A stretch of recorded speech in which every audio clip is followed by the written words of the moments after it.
Queridos irmãos, semana passada, acho que foi anterior ainda à semana passada, nós tivemos o Concílio de Pastores. O Concílio de Pastores é quando os pastores, no início de ano, se reúnem para oração, estudo da Bíblia e definição de metas e objetivos para a igreja daquele ano, né? E algumas informações me deixaram assim pensativo. Ali no Concílio de Pastores, obviamente, nós temos vários palestrantes, pessoas capacitadas que vêm nos trazer orientações. E uma das informações que eu recebi ali é que a grande maioria dos membros da igreja, a grande maioria, são pessoas que se batizaram do ano 2000 para cá. Vamos ver se aqui é realidade isso ou não. É que aqui é uma igreja um pouquinho diferenciada, mas quantos aqui se batizaram ou foram batizados, que é a melhor expressão, do ano 2000 para cá? Ergue a mão, quero ver. Ué, não é que aqui é verdade também isso? A maioria. Quantos aqui foram batizados entre o ano 1990 e 2000? Eu ergo a mão nessa aí. E quem foi batizado antes disso? Revelou sua idade. Muito bem. E ali, diante dessa informação, eu fiquei um pouco impressionado. Sabe por quê, irmãos? Porque, inclusive, algo acontece hoje, que muitas pessoas, algo que não acontecia no passado. Muitas pessoas deixam, muitas vezes, a igreja adventista. Muitos que já foram membros da igreja deixam a igreja. E essas pessoas acabam indo para outras denominações. Isso aí, se vocês lembram, os mais antigos lembram, que antigamente, lá no ano de 1900 e antigamente, quando uma pessoa deixava, por acaso, a igreja, ou estava fria na igreja, ela não ia para outra denominação. Ou ela voltava para casa. As pessoas não iam para outra denominação, e sabe por quê? Eu vou dizer por quê. Porque elas entendem que a única igreja que tem realmente a verdade da palavra de Deus por completo é a igreja adventista do sétimo dia, que é a igreja remanescente da palavra de Deus, que guarda os mandamentos e tem o testemunho de Jesus. E por que isso tem acontecido? Ali no concílio nós aprendemos que isso tem acontecido, irmãos, muitas vezes por falta de raízes profundas da palavra de Deus e por falta, talvez nós pastores, eu vou me culpar um pouco, de trazermos para vocês uma mensagem um pouco mais consistente, um pouco mais profunda do que apenas um sermão que seja motivacional. Nós aqui na nossa igreja não queremos pregar sermões motivacionais ou emocionalistas apenas, embora a emoção faça parte, a motivação faz parte, mas o foco tem que ser, irmãos, mensagens que nos ajudem a criarmos raízes na palavra de Deus, raízes não superficiais, mas raízes profundas. E para que isso aconteça, nós precisamos muito mais do que pregar e contar histórias. Nós precisamos estudarmos a palavra de Deus. No púlpito, na igreja, na escola sabatina, em todos os momentos que pudermos. Por isso hoje eu queria propor para vocês um sermão um pouco diferente. Eu quero explorar um desses ensinamentos que nós precisamos para termos essa raiz profunda. Eu quero estudar, eu vou dividir o sermão da seguinte maneira. A primeira parte será um estudo da Bíblia. A segunda parte será uma história da Bíblia. E a terceira parte será a aplicação pessoal para a nossa vida. Porque não adianta também eu ficar só no campo da teoria. Eu preciso trazer isso para a vida prática. Então, o que eu quero trazer hoje para os irmãos é a respeito do ministério de Cristo no santuário celestial e a relação que isso tem com o fechamento da porta da graça. Por isso eu queria, neste momento, convidar você para abrir sua Bíblia no livro de Hebreus, no Evangelho de Hebreus, capítulo 8, verso 5.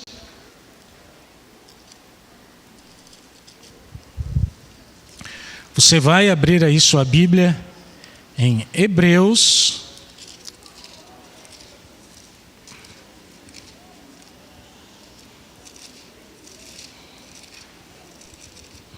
oito, 5.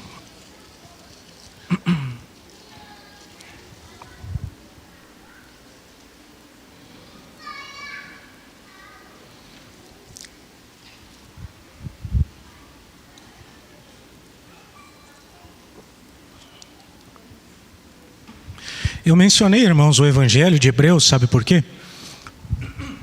Embora os evangelhos sejam Mateus, Marcos, Lucas e João, os 4 evangelhos, eu posso chamar o livro de Hebreus também de evangelho. Sabe por quê?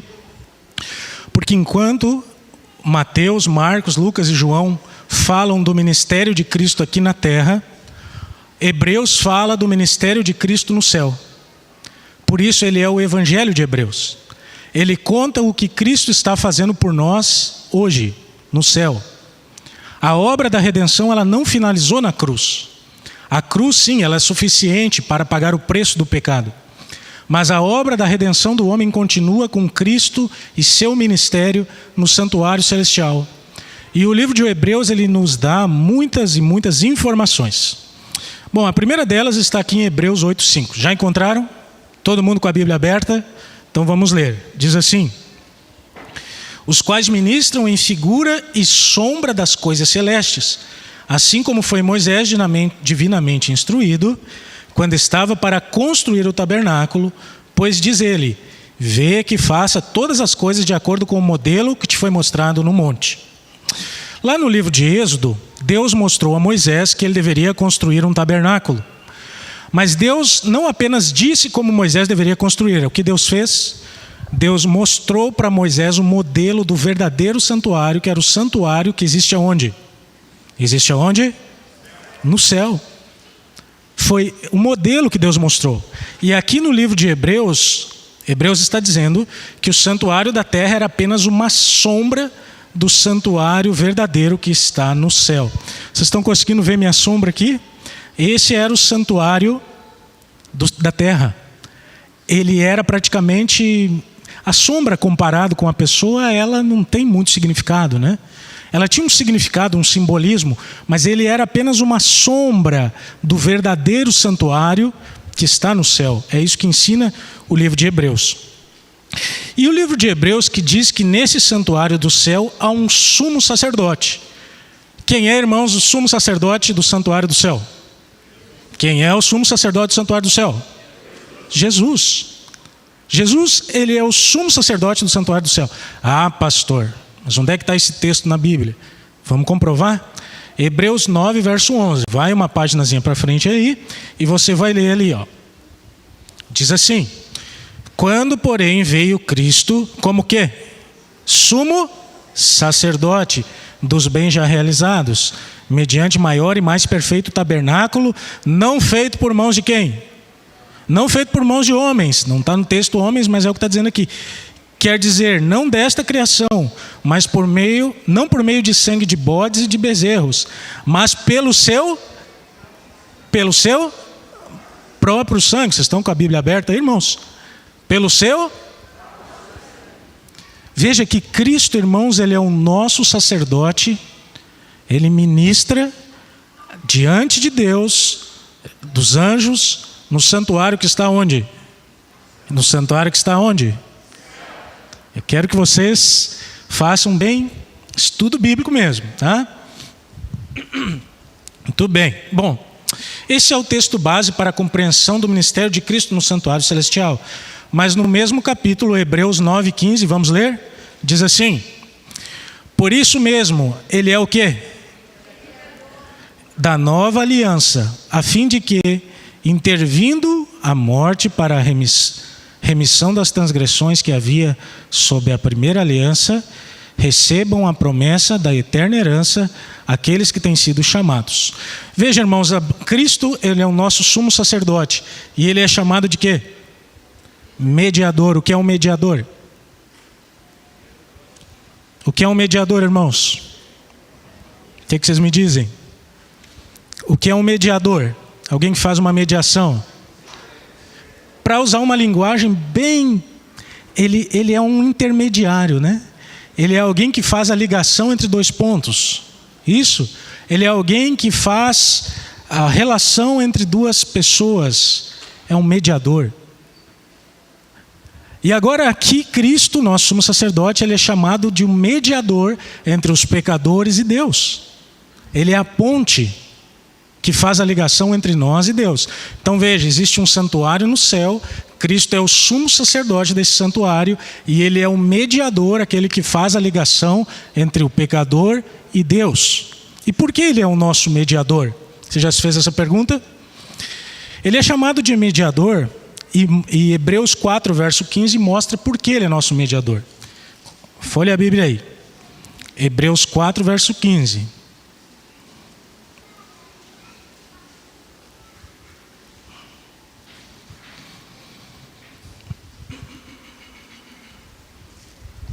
Já acharam? Hebreus 4,15. Nossos amigos de casa, da internet, já encontraram também na sua Bíblia?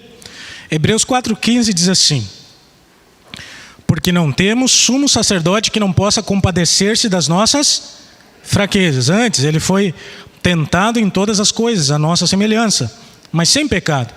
Sabe por que Cristo é o único que pode ser nosso mediador? E não é nem um santo católico, nem um santo de gesso. Sabe por que Cristo é o único? Porque Cristo é o único que se tornou homem, viveu como homem, foi tentado, mas também é Deus e vive como Deus. E jamais pecou, assim como Deus. Nele não há maldade nem sombra de pecado. É por isso que Cristo ele une tanto a humanidade quanto a divindade. 100% homem, 100% Deus. Então Cristo ele é o nosso sumo sacerdote mediador e ele se compadece das nossas fraquezas, porque ele já foi homem como cada um de nós. E talvez alguma irmã me diga assim: mas pastor, como é que Cristo vai entender as minhas fraquezas se eu sou mulher e ele foi homem? Como é que Cristo vai entender, pastor, quando eu estou na TPM e eu tenho vontade de matar meu marido? Como é que ele vai entender isso? Ele nem foi casado. Como é que Cristo vai entender que os dilemas de um casamento? Como é que ele pode ser o meu representante diante de Deus e ele entender um dilema de um casamento se Cristo nunca foi casado? Ou como é que ele pode entender a tentação de uma mulher? Sabe, queridos, Cristo ele não foi tentado nesse tipo de pecado. Na verdade, isso aí é só a ponta do iceberg. Cristo foi tentado na essência do pecado. Qual é a essência do pecado? Você sabe qual é a essência do pecado? A essência do pecado é a rebeldia. É você se declarar independente de Deus. E é nisso que Cristo foi tentado. Todo pecado que você é tentado tem um viés de rebeldia. Tem um viés de o inimigo sugerir, dar a sugestão a você e dizer assim: você precisa fazer isso, porque fazendo isso você está livre de Deus. Então, queridos, o nosso sumo sacerdote, que é Jesus, ele foi tentado sim, em todas as coisas, na essência do pecado. E é por isso que ele nos entende e ele consegue intermediar diante de Deus para que nos ofereça perdão. Deixa eu fazer uma pergunta para os irmãos. O santuário celestial está funcionando desde quando, irmãos? Desde quando, irmãos? Desde quando? Onde é que está na Bíblia a inauguração do santuário celestial? Apocalipse 4 e 5. Apocalipse 4 e 5 você tem a inauguração do santuário celestial. Eu não vou poder, funcionando plenamente, vamos dizer assim, eu não vou poder dizer para você estudar esses dois textos, não temos tempo. Agora, desde quando Cristo no santuário celestial ele tem um ministério bifásico? Ele começa no lugar santo e ele passa para o lugar santíssimo. Cristo está no lugar santíssimo desde quando? Segundo Irã Edson e a Bíblia. Desde 22 de outubro de 1844. Foi o ministério bifásico de Cristo. Ele passou do lugar santo, do lugar santíssimo, e ali começou o juízo investigativo segundo Daniel 7. O juízo investigativo é quando o nome do povo de Deus está sendo julgado de acordo com essa intermediação de Cristo no santuário celestial. Agora, queridos, deixa eu falar uma coisa para vocês. Cristo passou para o lugar santíssimo e hoje ele intercede pelo ser humano. Ele nos concede perdão e graça, certo? Se Cristo está no santuário celestial, é a razão de você estar aqui. Senão você não precisava estar aqui. Você teria algo melhor para fazer certamente. Mas o fato de Cristo estar lá e oferecer graça, o que é a graça? que é a graça, irmãos? Presente e merecido. A sua justificação. Cristo está no santuário celestial e oferece para você perdão, graça, salvação. Ele intercede por você. E é essa a razão de nós estarmos aqui, senão não faria sentido estarmos aqui. Não faria sentido louvarmos a Jesus. Não faria sentido uma semana de oração. Nada disso faria sentido. Nós seríamos um clube ou um grupo de amigos que ouvem uma palestra. Mas o fato de estarmos aqui aprendendo de Jesus é porque nós recebemos dele essa justificação, essa graça, esse perdão que ele nos oferece a partir do seu ministério no santuário celestial. Então, queridos irmãos, posso dizer a vocês que a graça de Cristo é ofertada a todos nós nesta manhã, amém? Agora, chegará um tempo que a graça de Cristo vai terminar, sim ou não? Sim ou não? Quando? É difícil, né? Pergunta de pastor, ninguém gosta de responder, né? Pergunta de pastor sempre tem uma pegadinha no meio.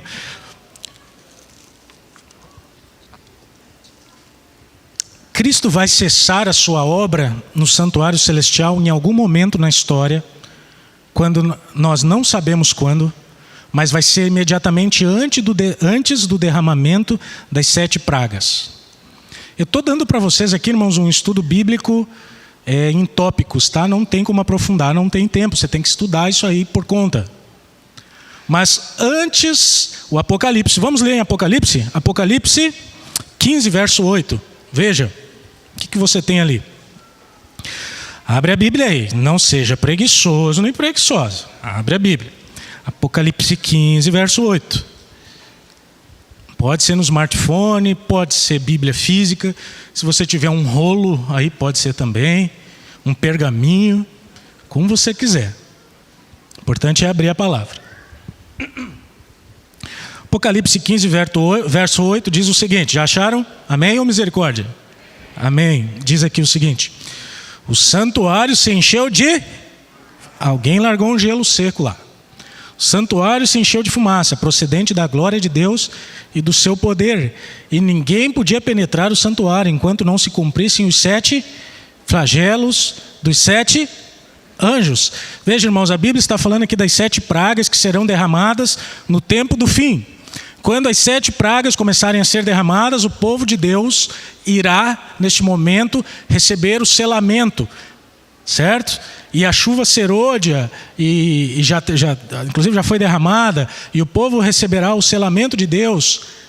E agora as 7 pragas vão cair sobre o mundo, e começará também, ali estaremos vivendo os momentos da angústia de Jacó, onde o povo de Deus vai questionar se os seus pecados, porventura, foram todos confessados e houve arrependimento. Angústia de Jacó. Mas aqui está dizendo que Cristo deixou o santuário estava cheio de fumaça, estava vazio. Que santuário? Da terra ou do céu? O do céu, porque o da terra nem está mais funcionando, nem existe mais. Então Cristo deixa o santuário para nunca mais voltar. Ou seja, a partir do momento, queridos irmãos, que Cristo deixar o santuário do céu, uma porta vai se fechar. Que porta é essa? A porta da graça. E é sobre isso que eu quero falar com vocês. A porta da graça. A porta da graça, irmãos, é a porta que está aberta, escancarada para você hoje. A porta da graça é a porta onde Jesus oferece para você salvação, perdão, oportunidade de arrependimento, oportunidade de escrever uma nova história, oportunidade de ressignificar coisas que aconteceram na sua vida. Essa é a porta da graça. A porta da graça é a porta onde você pode se aproximar do trono de Jesus Cristo e dizer assim: Senhor, perdoa-me, me aceita. E Ele te aceita. E Ele te perdoa. Porque Ele está ministrando a seu favor. Ele é o mediador. Ele chega diante do Pai e ele diz assim: Pai, aqui estão as feridas. Eu morri por ele ou por ela. Perdoa. E o Pai perdoa. Agora, queridos, a porta da graça não vai ficar aberta para sempre. Chegará o tempo em que a porta da graça vai se fechar. E quando ela se fechar, não haverá mais oportunidade de arrependimento e tampouco oportunidade de salvação. A partir do momento que a porta da graça se fechar, quem está selado, está selado. Quem está salvo, está salvo. Quem está perdido, está perdido. E mesmo que este perdido queira por remorso se arrepender, não haverá mais oportunidade para ele. Quando a porta da graça vai se fechar, irmãos, vocês sabem me dizer? Ninguém sabe. Mas alguns eventos nos trazem pistas, né, de quando isso vai acontecer. E um deles é que será antes das 7 pragas. Bom, e aí, pastor? O que isso muda para mim? Sabe, irmãos, essa teologia, ela muda nada mais, nada menos do que a sua história de vida. A ideia de Cristo no santuário celestial, irmãos, tem o poder de mudar a nossa história de vida. Se você entender o que Cristo está fazendo por você, tem o poder de transformar a nossa vida. Se nós de fato compreendemos isto, a nossa vida muda. Sabe por quê? Porque isso enche o seu coração de esperança, de coragem. Isso mostra para você que não importa aonde você tenha ido, o que você tenha feito, sempre há chance de arrependimento e salvação, porque Cristo é o seu sumo sacerdote e mediador. Eu gosto muito de histórias da Bíblia. Eu gosto de ilustrar os sermões que eu prego com histórias da Bíblia. E eu quero ilustrar esse conceito dessa mudança de vida no que aconteceu com Davi. Vocês gostam da história de Davi? Quem gosta da história de Davi? Quem não gosta? Todo mundo gosta. Irmãos, como é que era o apelido de Davi? Como é que ele era conhecido até o dia de hoje? O homem segundo? Vamos de novo? O homem segundo? Esse é Davi. Por que Davi é um homem segundo o coração de Deus?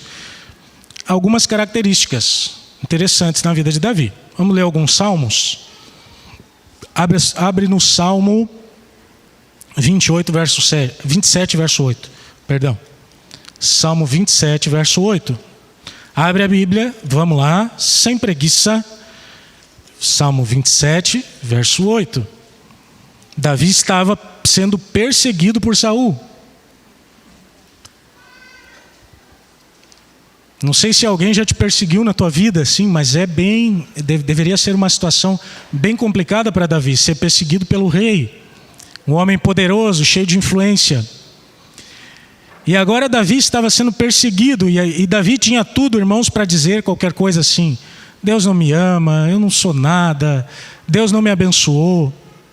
Davi tinha tudo, irmãos, para reclamar da vida, para culpar a Deus.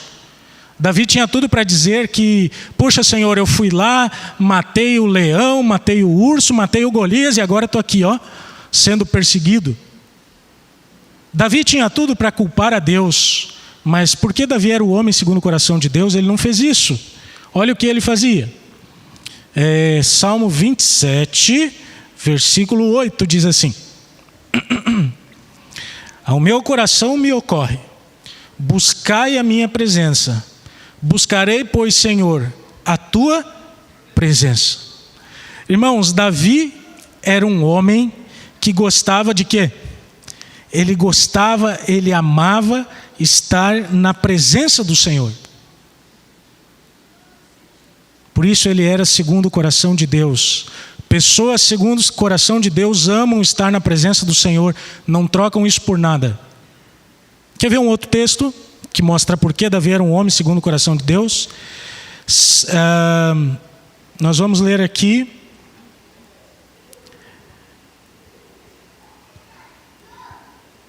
Salmo 34, versos 7 e 8.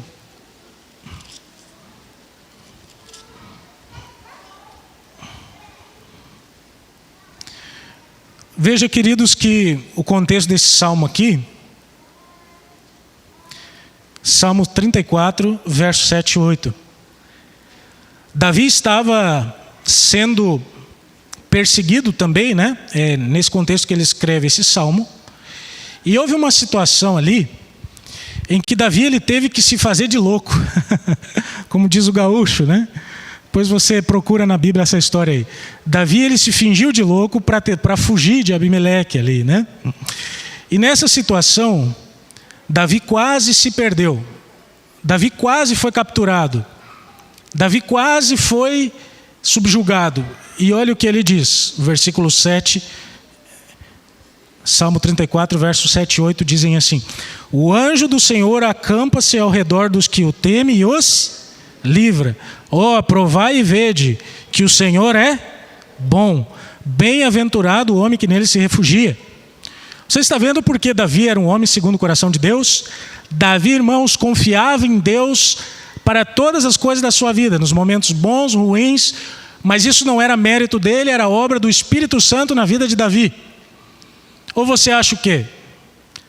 Você acha que foi Davi que conseguiu acertar aquela pedra lá que derrubou o gigante? A pedra matou o gigante ou derrubou o gigante? Derrubou o gigante, né? Depois ele passou a espada no gigante. Isso matou o gigante. Então, a pedra de Davi que derrubou o gigante foi guiada pelo Espírito Santo. Davi, ele era o homem segundo o coração de Deus, sabe por quê, irmãos? Porque ele tinha o Espírito Santo. Ele amava estar na casa de Deus, na presença de Deus. Tem um texto onde Davi, ele diz assim: eu gostaria de morar na casa do Senhor. Davi estava longe, né, do santuário, sendo perseguido. Na época não tinha ainda o santuário construído, foi depois dele, né? Então era apenas o tabernáculo. E ele dizia assim: eu gostaria de morar naquele lugar. Era um homem segundo o coração de Deus, Davi. Davi também tinha um profundo senso, irmãos, de respeito com homens de Deus. Eu fico impressionado quando eu lembro aquela história que Davi poderia ter matado Saul. E Davi não matou Saul. Está lá em 1 Samuel, não vou ler, só vou mencionar o texto aqui. 1 Samuel 26, 9 a 10. Davi encontrou Saul numa situação vulnerável. E Davi poderia ter feito o quê? Cortado fora a cabeça de Saul, matado Saul. Mas Davi disse o quê? Para não tocar nos ungidos do Senhor. Davi tinha, irmãos, um profundo senso de respeito pela obra do Senhor e pelos ungidos do Senhor, pelos escolhidos de Deus. E sabe, irmãos, vocês me permitem abrir um parênteses no meu sermão aqui? Então, parênteses aberto. Eu tenho andado preocupado, irmãos, com uma coisa. Sabe que eu tenho visto hoje em dia uma tendência das pessoas buscarem profissionais para ajudarem certas áreas da sua vida. E isso está correto. A pessoa que quer melhorar sua vida financeira, ela busca um consultor financeiro ou um coaching financeiro. A pessoa que quer melhorar a sua mentalidade, ela busca lá os seus problemas, né? Depressão, ela busca um psiquiatra ou ela busca um psicólogo. A pessoa que quer melhorar a sua vida familiar, ela vai buscar um psicólogo ou um terapeuta familiar. Mas sabe o que eu tenho notado, irmãos? Que hoje em dia as pessoas não procuram mais o pastor para se aconselhar. As pessoas não procuram mais, eu não estou falando de mim aqui. As pessoas não procuram mais os ungidos do Senhor. Nada contra os psicólogos, mas quando você procura um psicólogo, ele vai te dar conselho baseado em quê? Na psicologia. E eu posso dizer para vocês, irmãos, que a psicologia é extremamente ateia. Mas o psicólogo pode ser cristão, e isso é bom. Então, quando você procurar um psicólogo, busque um psicólogo adventista cristão. Senão você vai ter uma base ruim. Agora, quando você procura o pastor para um conselho, o pastor vai te dar conselho baseado em quê? Se for um bom pastor, ele não vai dizer o que ele pensa. Se for um bom pastor, ele vai te dar um conselho baseado na vontade de Deus revelada na sua santa palavra. Então, lembrem, irmãos, de consultar vosso pastor. Se não for eu, um pastor que você tem afinidade, eu estou à disposição de toda a igreja. Vocês sabiam que é uma dificuldade visitar vocês, irmãos? Parece que vocês fogem de visita, viu? Às vezes visitar você conversa, você pede conselho, e eu vou falar para você da palavra do Senhor. Por isso eu queria dizer, confie nos ungidos do Senhor. Fecha parênteses. Voltando ao nosso sermão. Davi era um homem segundo o coração de Deus, por causa de todas essas características que ele tinha, que o Espírito Santo dava para ele. Mas Davi foi sempre um homem segundo o coração de Deus? O que vocês me dizem, irmãos? Ele foi um homem segundo o coração de Deus? Foi. Mas e quando pecou? Aquele pecado horrível, Samuel 11, verso 2 Samuel 11, verso 1 a 5. Não precisamos ler, nós conhecemos a história. Davi teve um relacionamento ilícito com Betseba. E depois desse relacionamento ilícito, ela engravidou. E depois que ela engravidou, eles começaram a tentar consertar o pecado. E aí Davi fez o quê? Terminou matando o esposo daquela mulher, promovendo a morte dele. Não ele matou, né? Mas colocou ele na frente de batalha e mandou o exército recuar. E sabe o que aconteceu depois daquilo ali? Davi ficou 1 ano sem receber consequência daquele pecado, vivendo tranquilamente. Deixa eu perguntar a você. Durante esse 1 ano que Davi cometeu o pecado, se manteve sem arrependimento durante 1 ano, ele continuou sendo um homem segundo o coração de Deus, sim ou não? Sim ou não? Está dividido. Vamos de novo. Davi pecou. Não se arrependeu, tentou consertar o pecado. Só fez desastre. Agora passou 1 ano sem se arrepender. Davi ainda continuava um homem segundo o coração de Deus durante aquele período de 1 ano, sim ou não? Parabéns, vocês estão certos. Não. Olha o que diz Ellen White no livro Patriarcas e Profetas, página 723. Era ele quando andava no conselho de Deus, chamado homem segundo o coração de Deus. Pecando, isto cessou de ser verdade com relação a ele, até que pelo arrependimento voltasse ao Senhor. Sabe, irmãos, a nossa vida é assim. Nós temos momentos ruins. Tem momentos que nós caímos. Tem momentos que nós pecamos. E há hiatos na nossa história. Eu acho que na história se não todo mundo, quase todo mundo aqui, existem hiatos onde nós vivemos algum tempo longe de Deus. O status de Davi mudou. O homem segundo o coração de Deus se tornou agora um adúltero assassino digno do inferno durante 1 ano. Durante aquele ano, Davi, irmãos, ele era nada mais, eu não usaria outras palavras para qualificar ele, diferentes do que estas que eu usei. Mas até que um dia chega um profetinha lá, quase nunca visto na Bíblia, chamado Natã. E Natã é muito esperto, né?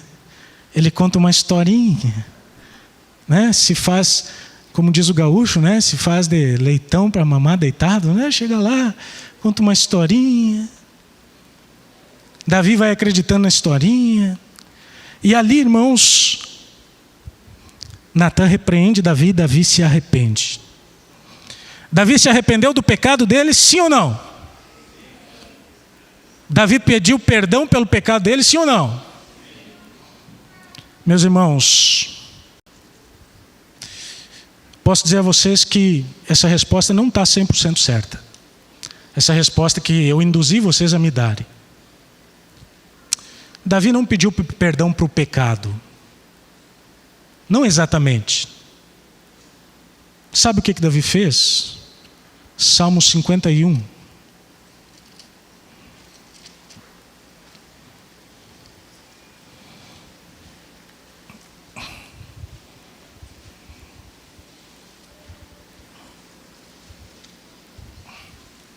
Salmo 51.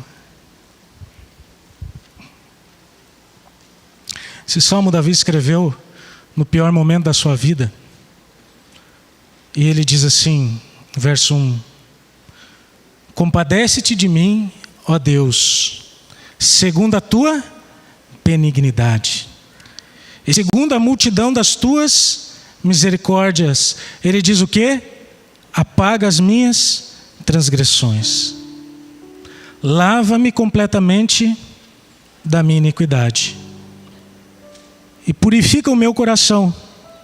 E purifica-me do meu pecado, Pois eu conheço as minhas transgressões e o meu pecado está diante de mim. Pequei contra ti somente fiz o que é mal perante os teus olhos, de maneira que serás tido por justo no teu falar e puro no teu julgar.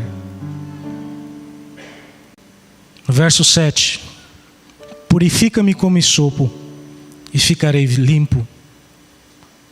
Lava-me e ficarei mais alvo que a neve. Verso 10. Cria em mim, ó Deus, um coração puro e renova dentro de mim um espírito inabalável. Sabe, irmãos, Davi pediu perdão sim pelas suas transgressões, mas não era a tônica desse salmo. A tônica desse salmo é: perdoa a mim, Senhor. Me transforma. Muda a minha história. Se você lutar contra o pecado, você vai perder. Você tem que lutar contra o eu, contra você. E ali Davi diz assim: Senhor, transforma, porque eu sou pecador. Transforma, tira, Senhor, o coração de pedra, põe um coração de carne, Senhor. Purifica-me. Perceba que Davi está falando só dele. Ele não está achando culpa para o pecado. Davi não está racionalizando o pecado. Davi não está despecaminizando o pecado. Davi está dizendo: Senhor, preciso ser transformado por Ti. É isso que Davi está dizendo. A história de Davi mudou ou não mudou? O homem adúltero, assassino, digno do inferno, durante 1 ano, agora volta a ser um homem segundo o coração de Deus. Sabe por que a história de Davi mudou? Porque há no céu um sumo sacerdote. Há no céu alguém que perdoa você. Alguém que está te oferecendo hoje, ainda aberta, a porta da graça. Quer você entrar por essa porta? Quer você aceitar essa graça que custou tanto a Jesus, mas que é tão fácil para você receber? Sabe, queridos, hoje é a oportunidade que Deus tem de mudar a nossa história.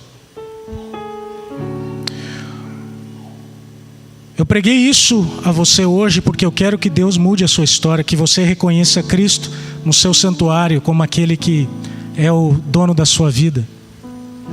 E se em algum momento nos altos e baixos da sua história você permaneceu longe de Jesus, então, queridos, hoje é o momento de nós mudarmos essa história. No momento que Davi caiu em si, ele reconheceu Cristo como aquele que poderia mudar a sua vida.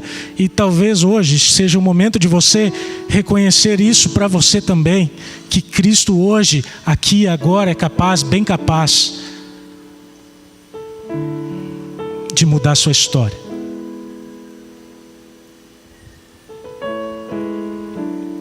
Ore para Deus lhe transformar. É a personalidade o seu problema? Não ore para Deus deixar você menos irritadinho. Não, ore para Deus mudar lá dentro. Seu problema é que você não tem tempo para sua família? Workaholic? Ore para Jesus mudar isso em você. Pastor, não consigo estudar a Bíblia, já luto há anos, mas não consigo me regrar. Ore a Jesus e diga: Senhor, transforma meu coração, para que eu tenha como centro da minha vida a Tua palavra. É na família seu problema? Ora para que Deus mude você. Sabe, queridos, eu quero terminar aqui, eu vou terminar com essa história. Eu me alonguei um pouquinho, mas eu vou terminar.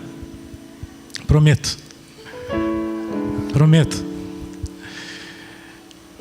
Eu vou contar para vocês uma pequena experiência que eu vivi há alguns anos, que me deixa triste. Eu até não sei se eu vou conseguir contar, porque ela mexe com a minha pessoa. Eu era pastor numa cidade aí, em algum lugar, não vou dizer onde. E nessa cidade um amigo me ligou. E o amigo me disse assim: pastor José. É um outro pastor. Então me chamou de pastor. Disse assim: pastor José, por favor, vai no local de trabalho do meu irmão. O meu irmão pastor, ele está querendo voltar para a igreja. Ele já foi da igreja, está querendo voltar para a igreja. Vai lá visitar ele. Ele trabalha na garagem de carros em tal lugar, me deu o nome da garagem, e ficava pertinho da minha casa. E ele me falou isso, e eu muitas vezes passei em frente àquela garagem. Às vezes eu olhava, eu pensava assim: eu vou parar, eu vou entrar, eu vou falar com ele. Mas eu pensava assim: como é que eu vou abordar essa pessoa? Será que eu vou ser invasivo? E eu passava reto. Em outro momento, de novo, eu passava na frente daquela garagem, eu olhava para aquela pessoa, para a placa da garagem de revenda de carros, e eu dizia assim: vou entrar ali e vou falar com ele, mas eu tinha alguma coisa para fazer. E eu já não lembro mais quantas vezes foi, irmãos, que eu passei na frente daquela garagem e não entrei. Até que um dia houve um assalto. Vocês já conseguem imaginar o fim dessa história? Houve um assalto, houve uma movimentação. Uma pessoa foi lá para devolver um carro que tinha comprado. O dono da garagem não aceitou a situação. Eles sacaram as armas. E a pessoa que morreu foi justamente a pessoa que eu tinha que visitar e não visitei. Isso dói contar. Hoje, se você me falar que tem um interessado precisando da minha visita, 2h47 da manhã eu vou lá. Só se eu não puder mesmo, mas eu vou. Porque essa experiência me trouxe isso. Eu creio que essa vontade que ele tinha de voltar para a igreja é a própria vontade que dará para ele de novo a salvação. Eu acredito que essa vontade fez com que ele entrasse na porta da graça. Mas sabe o que me deixa mais triste nessa história? Não é ele. Eu sei que talvez ele descansou, morreu, salvo no Senhor. Eu acredito nisso. Mas eu, irmãos, não fiz a minha parte de levar Cristo.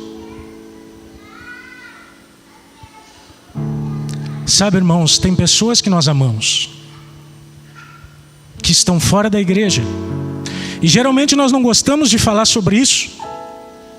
Quando você fala de salvação, nós viemos com aquela frase que não é 100% verdadeira, porque nós dizemos assim: somente Deus sabe quem vai se salvar e quem vai se perder. E essa frase, no fundo, é uma fuga que nós queremos fazer do compromisso e da responsabilidade de levar a palavra de Jesus para que o pecador se arrependa dos seus pecados. Porque a Bíblia, ela é clara em dizer em quem vai se perder e quem vai se salvar.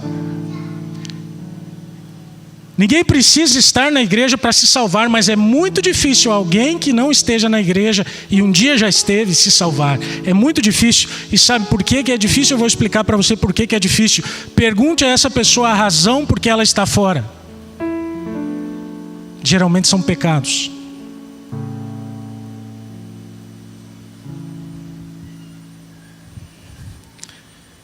Hoje é o tempo de graça, irmãos, para salvarmos quem nós amamos. A porta da graça está aberta. Jesus está no santuário celestial. E Jesus está nos chamando nesta manhã para salvar aqueles que nós amamos, para mudar a história de pessoas. para mudar a sua história e a minha história. Sabe que durante muitos anos eu tive um incômodo com o meu pai quando vivia. Todas as vezes que falava na salvação, meu pai não aceitava a igreja, não aceitava a doutrina. E eu insistia, meu pai nunca aceitava. E todas as vezes que falava da salvação do meu pai, eu fugia. Eu dizia assim: Deus é que sabe quem vai se salvar e quem vai se perder. Clichê. Se ele não aceitasse Jesus, ele se perderia. É assim que é. Pelo menos é assim que nós somos ensinados pela palavra. Aí o que acontecer diferente disso é com Deus. E por muitos anos eu não quis encarar esse desconforto de entender que meu pai poderia se perder. Mas se daquele rapaz eu não entrei na garagem de carro, do meu pai eu nunca desisti. Sempre fiz apelos para ele. E sabe, irmãos, meu pai aceitou Jesus no leito de morte. Não desista das pessoas. Não ache que é impossível. Nós teremos aqui uma semana inteira para você trazer alguém. Pelo menos convida. Se você ama alguém. Às vezes não é fácil, mas convida. A porta da graça está aberta. A porta da graça está aberta para nós. E para pecadores que, assim como Davi, queiram se arrepender e dizer: Senhor, purifica meu coração, transforma a minha vida. Nós vamos ouvir aqui um louvor. E enquanto ouvirmos esse louvor, que você possa refletir nas palavras e sentir o toque no seu coração de alguma coisa que foi falada aqui. Você pode se colocar em pé, seja para falar dessa porta aberta a alguém ou para entrar por ela. Que você se coloque em pé para depois nós orarmos juntos.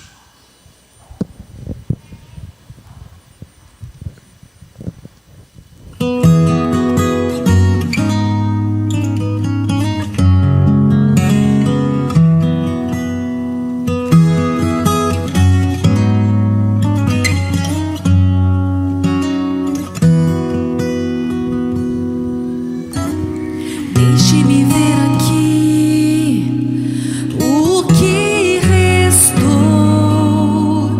desse coração, desse seu viver. Vejo que quase nada em você ficou, e o que criei se desfigurou.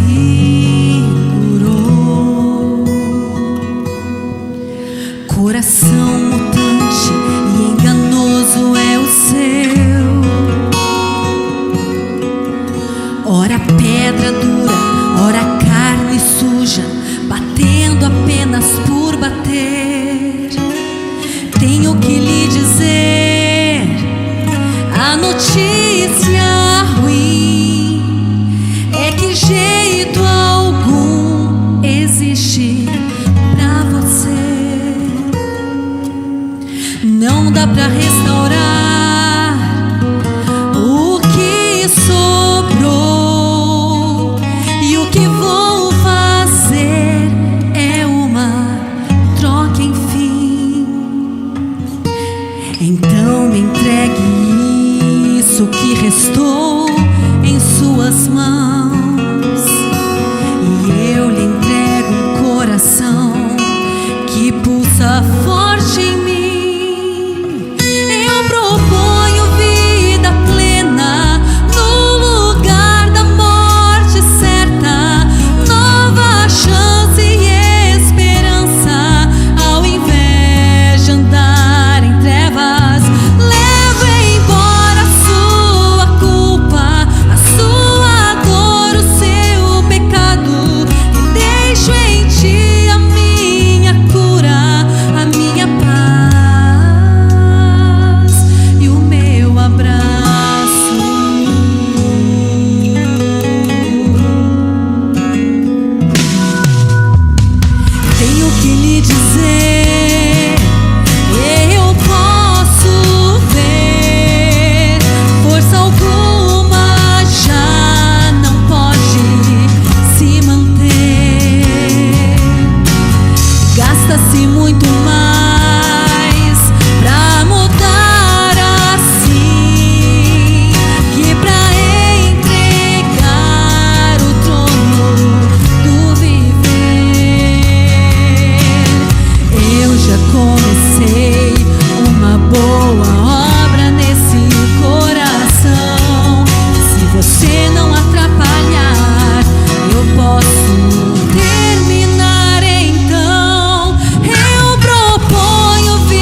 Paulo, pelo lindo louvor.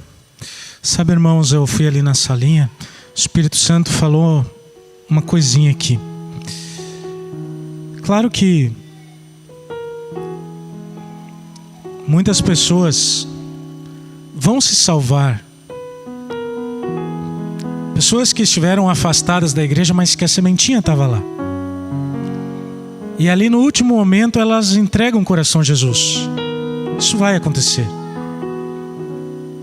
Não estarão na comunhão aqui, mas irão se salvar. Porém, não desista das pessoas. Porque talvez se esta pessoa não fosse se salvar, uma palavra sua poderia fazer com que ela se salvasse. Então, enquanto a porta da graça está aberta, vamos pregar o Evangelho, irmãos, para quem nós amamos. Não cesse de falar do nome de Jesus. Vamos orar? Feche os olhos. Senhor, estamos aqui, Pai, diante da Tua palavra que foi aberta, que foi estudada, que foi exposta. Mesmo quando ela fala forte ao nosso coração, ou às vezes quando ela alivia nossos fardos, é a Tua palavra, Senhor. E nós estamos aqui como um povo que pertence ao Senhor. E um povo que estuda, Pai, a Tua palavra. E aqui estamos, Senhor, porque temos a porta aberta da graça, Cristo como nosso sacerdote no santuário celestial, nos chamando para entrarmos por esta porta se um dia sairmos. E nos chamando para jamais sairmos dela, e assim como Davi nos arrependermos e confessarmos a Ti quando pecamos e pedirmos por transformação. Mas também, Senhor, para trazermos outras pessoas para que entrem por esta mesma porta.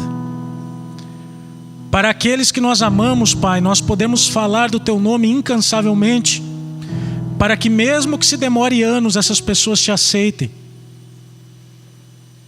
e entrem também por esta porta e ali encontrem o mediador, o sumo sacerdote, o Senhor Jesus Cristo. Nos usa para isso, Senhor.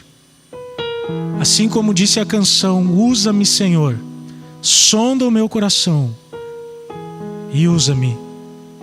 Que o Senhor use cada um dos Teus filhos nesta manhã, ao saírem daqui, para levarem o Teu nome. Nós oramos e agradecemos em nome de Jesus Cristo. Amém.